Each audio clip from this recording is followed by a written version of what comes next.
तो जी स्टूडेंट, अब हम क्वेश्चन नंबर 2 के ऊपर आते हैं। उसका एक पार्ट आपको मैं भी करवा रहा हूँ सॉल्व। एक मैंने कल आपको उससे मिलता जुलता करवाया था कि F of a plus h minus f of A over H ये फाइंड करना है। कल हमने इसको फाइंड किया था साइन एक्स को लेकर, एक फंक्शन हमने लिया था trigonometric function sine of x. आज मैं इसी क्वेश्चन को यही वैल्यू हम फाइंड करेंगे, लेकिन हमारे पास जो गिवन फंक्शन है वो कॉज ऑफ एक्स में आ गया है। तो जो कल हमने मेथड यूज़ किया था उसके अल्टरनेटिव एक और मेथड भी है, हम उसको आज डिस्कस कर लेते हैं। अभी ये जो आपको मेथड करवा रहा हूँ इसी मेथड से आप उस क्वेश्चन को भी सॉल्व कर सकते हैं। तो चलिए ज़रा इसको देख लेते हैं। अब मुझे F of a plus H find करना है, तो मैं क्या करूँगा, F of a plus H पहले ये चीज़ मुझे फाइंड आउट करनी है। अभी गिवन फंक्शन के अंदर आएंगे हम, ये चीज़ हमें गिवन है। इस गिवन के अंदर आकर जहाँ पर x वेरिएबल है वहाँ हम a प्लस एच पुट कर देंगे। तो पुट करते हैं, x की जगह पे आ जाएगा a प्लस एच, और यहाँ पर cos x है, cos as it is x की जगह पे फिर आ जाएगा a प्लस एच। तो क्या किया, सिंपल गिवन के अंदर आकर हमने जो फाइंड करना है f of a plus h वो पुट कर दिया। तो f of a plus h equal आ गया मेरे पास cos of a plus h. Given function जो था इसको हम 1 का नाम दे देते हैं, यहाँ पर इसको इक्वेशन 2 का नाम दे देते हैं। अच्छा, अभी ये चीज़ तो फाइंड कर ली, एफ ऑफ ए फाइंड करना है। तो एफ ऑफ ए के लिए मैं क्या करूँगा, गिवन फंक्शन में जिधर एक्स वेरिएबल है वहाँ पर ए पुट कर दूंगा, सिंपल है। यानी एफ ऑफ ए, यहाँ पर एक्स की जगह ए पुट कर दिया, is equal to cos of x है तो कॉज ऑफ ए आ जाएगा। इसको हम इक्वेशन 3 का नाम दे देते हैं। अभी हम इक्वेशन 2 और इक्वेशन 3 ये जो रिजल्ट्स हैं इनको हम जो वैल्यू फाइंड आउट करनी है उसमें अभी मैं पुट करने लगा हूँ। तो देखिए मेरे साथ क्या आ जाएगा, f of a plus h है तो इसकी जगह मैं पुट करने वाला हूँ cos of a plus h, minus f of a है तो एफ ऑफ ए की जगह पर सिंपल ये आ जाएगा cause of A divided by H, हम एज इट इज़ लिख लेंगे। और ये किसका रिजल्ट आ जाएगा, ये किसकी वैल्यू है, ये जो वैल्यू हमने फाइंड आउट करनी है ये वैल्यू ये वाली इसके इक्वल आ जाएगी। तो अभी जब वैल्यू हमने पुट कर ली तो यहाँ पर देख लें cos a plus h minus cos A. First year trigonometry के अंदर अगर आपको याद हो तो आपने कुछ फार्मूले पढ़े थे, सम इनटू प्रोडक्ट उनको कहा जाता है। तो इस cos a प्लस एच को पूरा हम एक इसका ये ले लेते हैं कि cos के एंगल में a प्लस एच ये कोई एक वैल्यू है।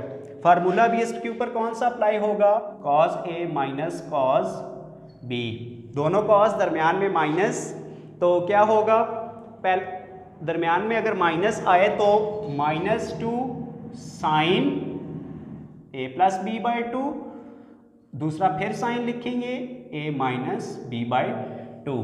ये फर्स्ट ईयर ट्रिग्नोमेट्री के अंदर ये फार्मूले हैं, वहाँ से भी आप देख सकते हैं, मैंने लिख दिया है। सेम क्या करूँगा, यहाँ पर आकर वही फार्मूला इधर मैं पुट कर दूँगा। यानी ये पूरा मेरे पास a है, ये पूरी value cos of a plus H मेरे पास a है, और ये जो है फंक्शन ये cos b की इक्वल है। तो फार्मूला इधर ओपन कर देंगे तो क्या आने वाला है, अगर मैं इसको ओपन करके लिखता हूँ तो cos a minus cos b, तो आ जाएगा -2 sine a plus b by 2 लिखना है। अब याद रखें मेरे पास जो a है वो ये a प्लस एच है, यानी a plus H plus b मेरे पास जो है वो a है, तो ये आ जाएगा डिवाइडेड बाई 2, तो इसको ब्रैकेट में कर लेते हैं। अच्छा, साइन a माइनस b है, a मेरे पास फिर क्या आ जाएगा a प्लस एच, अब माइनस है b मेरे पास क्या है a है, इसको भी डिवाइडेड बाई 2। क्या किया मैंने, सिंपल सम इनटू प्रोडक्ट का एक फार्मूला, दोनों कॉस थे दरमियान में माइनस था तो मैंने -2 साइन के साथ ये फार्मूला इसमें ये यहाँ से वैल्यूज़ लेके उस फार्मूले में मैंने पुट कर दी। अच्छा, अभी मज़ीद इसको सिंप्लीफाई कर लें, -2 साइन, अच्छा यहाँ पर आपके पास ये पूरी चीज़ h के साथ डिवाइड भी कर रही है, तो इसको थोड़ा नीचे लिख लेते हैं। यहाँ से -2 sine a plus a 2a plus h by 2 यूँ लिख लें इसको, साइन a, अच्छा प्लस का a माइनस का a कैंसिल हो जाएगा तो सिर्फ h बाई 2 आ जाएगा। और ये पूरी चीज़ डिवाइड कर रही है h के साथ। अच्छा तो अब ये -2 ऊपर से बाहर ले लें, -2/h, और ये h भी बाहर डिवाइड कर रहा है तो उसको ब्रैकेट के बाहर लिख लेते हैं और अंदर मैं लिख लेता हूँ sin 2a + h/2 sin h/2, ये चीज़ आ जाएगी। यानी ये h डिवाइड कर रहा था, अब ये इस नोटेशन में लिखा है तो इसका मतलब यही है, ये वाला स्टेप इसको रिप्रेजेंट कर रहा है, ऊपर वाले स्टेप को, इसको ऊपर वाले को फॉलो करते हुए मैंने ये लिखा, I can write it as okay. तो ये फंक्शन मेरे पास कुछ इस फॉर्म में आ जाएगा। तो अभी देख ले मज़ीद हम इसमें कोई और सिंप्लीफाई नहीं कर सकते। अच्छा ये आंसर भी ठीक है, अगर आप बुक वाला आंसर लेके आना चाहते हैं तो उसने क्या किया होगा, यहाँ पर 2a + h है और डिवाइड कर रहा है 2 के साथ, यानी ये 2 इस 2a के भी नीचे डिवाइड हो रहा है और h के नीचे भी है। आप इस 2 को सेपरेट कर दें, सेपरेट डिवाइड कर दें तो आपका बुक वाला आंसर आ जाएगा। तो मैं लिख लेता हूँ -2/h sin 2a/2 + h/2, मैंने इस 2 को सेपरेट डिवाइड कर दिया, sin of h/2 आ जाएगा, सिंपल है। अभी बुक वाला आंसर आ जाएगा इस स्टेप में, -2/h लिखा, sin 2 के साथ कैंसिल हो जाएगा तो a + h/2 और दूसरा साइन है सिर्फ उसके एंगल में है h/2, तो ये मेरे पास बुक में आंसर है। ये आपका यहाँ तक भी आपका आंसर ठीक है, और अगर आप बुक वाला लेके आना चाहते हैं तो ये भी आपका बिल्कुल ठीक है। तो जो कल हमने डिस्कस किया था पिछली वीडियो में, यहाँ पर sin x था गिवन, तो सेम यही तरीक़ाकार आप उस क्वेश्चन के ऊपर भी अप्लाई करके उसका आंसर भी निकाल सकते हैं। ओके, अब हम मूव करते हैं अपने नेक्स्ट क्वेश्चन की तरफ, इसको लिख लें आप। अच्छा तो अब क्वेश्चन नंबर 3 को डिस्कस कर लेते हैं। क्वेश्चन नंबर 3 मेरे पास कहता है कि express the parameter p of a square as a function of its area a, यानी हमने कोई पैरामीटर है किसी स्क्वायर का, वो एक्सप्रेस करना है इन टर्म्स ऑफ उसके एरिया के।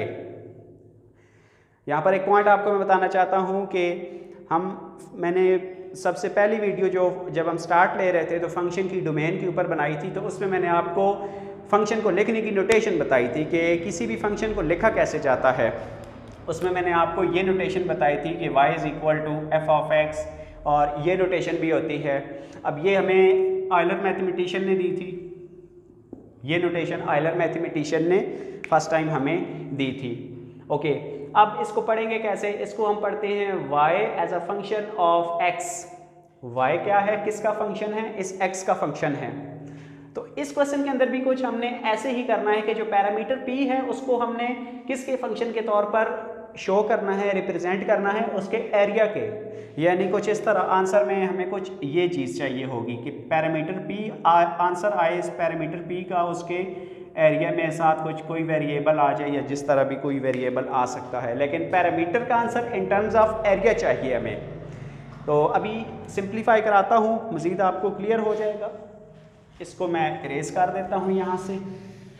तो अभी हमने पहले मैं फाइंड आउट करूँगा इसका पैरामीटर, फिर हम उस एरिया फाइंड करेंगे। किस चीज़ का, स्क्वायर का। स्क्वायर होगा तो पैरामीटर और एरिया फाइंड होगा। अब क्वेश्चन के अंदर उसने सिर्फ कहा है कि किसी स्क्वायर का, तो हम लेट कर लेते हैं कि लेट, यहाँ पर मैं लेट कर लेता हूँ कि let a square having side x।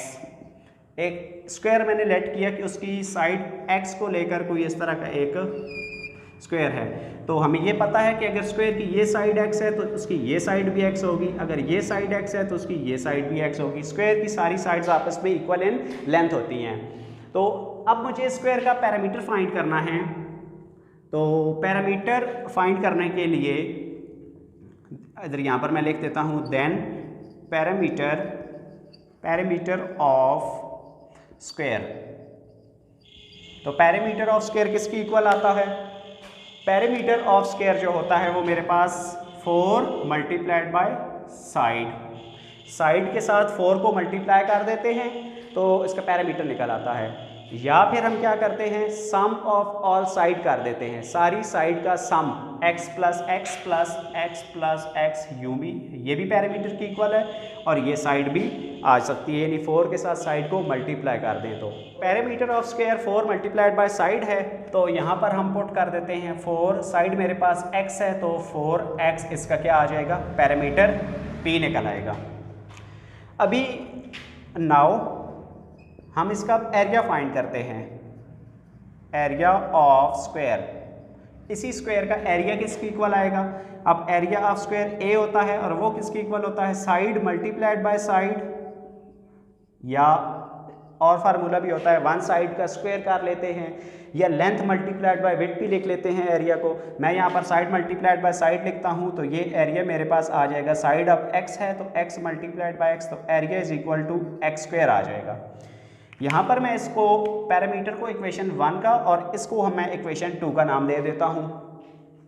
अब देखें 1 के अंदर पैरामीटर गिवन है और मुझे यही चाहिए कि पैरामीटर को मैंने फंक्शन बना देना है उसके एरिया का, यानी यहाँ पर जो एरिया है ये पैरामीटर इक्वेशन 1 मेरे लिए बहुत यूज़फुल है। इक्वेशन 2 का सहारा लेते हुए मैं इक्वेशन 1 को अपना आंसर बना दूंगा, यानी जो चीज़ उसको रिक्वायर्ड है वो कैसे कि यहाँ पर इसको मज़ीद सिंप्लीफाई करें तो हम लिख लेते हैं कि taking square root on both side, taking square root on both side, तो यहाँ पर a आ जाएगा और एक्स स्क्वायर भी, ये अब इसके साथ कैंसिल हो जाएगा तो x इक्वल आ जाएगा मेरे पास रूट ऑफ a के, x is equal to root of a। अभी इसको हम यहाँ पर लिख लेते हैं आगे, तो यहाँ पर ये जो x की वैल्यू है ना, एक्स स्क्वायर रूट a, इसको पैरामीटर के अंदर आकर इस x की जगह पे पुट कर दें तो आपको पैरामीटर का answer in terms of area मिल जाएगा। सिंपल है, मैं क्या करूँगा, put x is equal to square root a in equation 1, equation 1 के अंदर आकर x is equal to square root a put कर दूंगा तो इक्वेशन 1 मेरे पास आ जाएगी p is equal to 4x है तो x की जगह पे आ जाएगा root of a, which is required result. जो हमें रिजल्ट चाहिए था वो हमें मिल गया, यानी वो हमने पैरामीटर को फंक्शन बना दिया उसके एरिया का। तो देखिए ये चीज़ हमने प्रूव करनी थी, तो यहाँ पर ये इसकी डिमांड है, तो ये आई होप कि आपको क्लियर हो गया होगा। अभी इसको देख लें, इसके अगले पार्ट के ऊपर अभी आते हैं। Express the area of a circle as a function of its circumference C, जो सर्कल का एरिया है उसको उसके सर्कमफेरेंस का फंक्शन आपने रिप्रेजेंट करना है, सर्कमफेरेंस के फंक्शन के तौर पर। किसको, सर्कल के एरिया को। सर्कल की बात हो रही है तो यहाँ पर मैं एक सर्कल बना लेता हूँ। लेट्स सपोज मेरे पास ये एक सर्कल है और इसका ये यहाँ से लेकर यहाँ तक ये रेडियस r है। सर्कल है तो रेडियस के बगैर थोड़ी ही होगा, तो लेट कर लेते हैं कि let a C I R C, let a circle having radius having a radius r, then एक सर्कल जिसका रेडियस r है तो एरिया ऑफ सर्कल क्या आ जाएगा, एरिया ऑफ सर्कल a किसके इक्वल आ जाएगा, पाई आर स्क्वायर के। ये फार्मूला होता है सर्कल के एरिया का, area of a circle is equal to pi r square. तो अभी हम नाउ अब मुझे ये पता है कि सर्कमफेरेंस जो होता है ऑफ ए सर्कल वो c होता है और वो किसके इक्वल होता है, c is equal to 2 pi r, c is equal to 2 pi r के इक्वल होता है, और जो एरिया होता है वो पाई आर स्क्वायर होता है।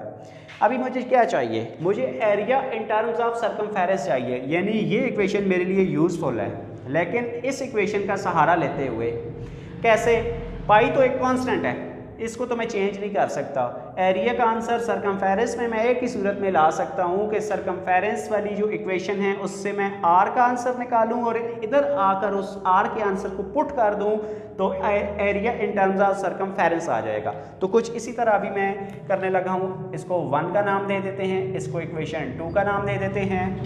फ्रॉम 2 इक्वेशन 2 से c की नीचे मैं 2 पाई डिवाइड करवा देता हूँ और r यहाँ पर सेपरेट हो गया।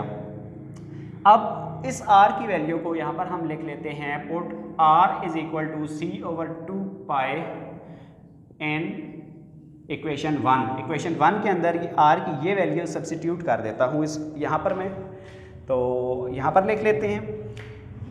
इक्वेशन 1 मेरी है area pi r square, pi as it is आ जाएगा, मल्टीप्लाई हो रहा है आर स्क्वायर, तो आर की वैल्यू है C/2 पाई, और साथ इसके ऊपर स्क्वायर आएगा क्योंकि आर के ऊपर यहाँ पर स्क्वायर है रेडियस के ऊपर, तो ये इसको स्क्वायर इसका ओपन कर दें, तो ये पाई C² ओवर 2 का स्क्वायर 4 आ जाएगा और पाई के ऊपर स्क्वायर आ जाएगा। यहाँ पर पाई के साथ एक पाई का कैंसिल कर जाएगा ये, तो एरिया निकल आएगा मेरे पास C² ओवर 4 पाई।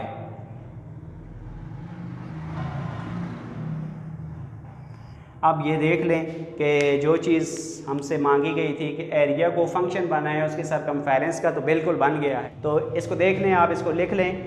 अच्छा, क्वेश्चन नंबर 3 का ये दूसरा पार्ट है। क्वेश्चन नंबर 3 का जो तीसरा पार्ट है वो सॉल्व नहीं करवा रहा हूँ, ऐसे मैं आपको बता देता हूँ, वो आपने खुद देख लेना है। उसका तीसरा पार्ट है मेरे पास, कहता है कि एक्सप्रेस करना है किसी वॉल्यूम, इसको पहले इरेज कर देते हैं ताकि मुझे वाइट बोर्ड के ऊपर जगह मिल जाए।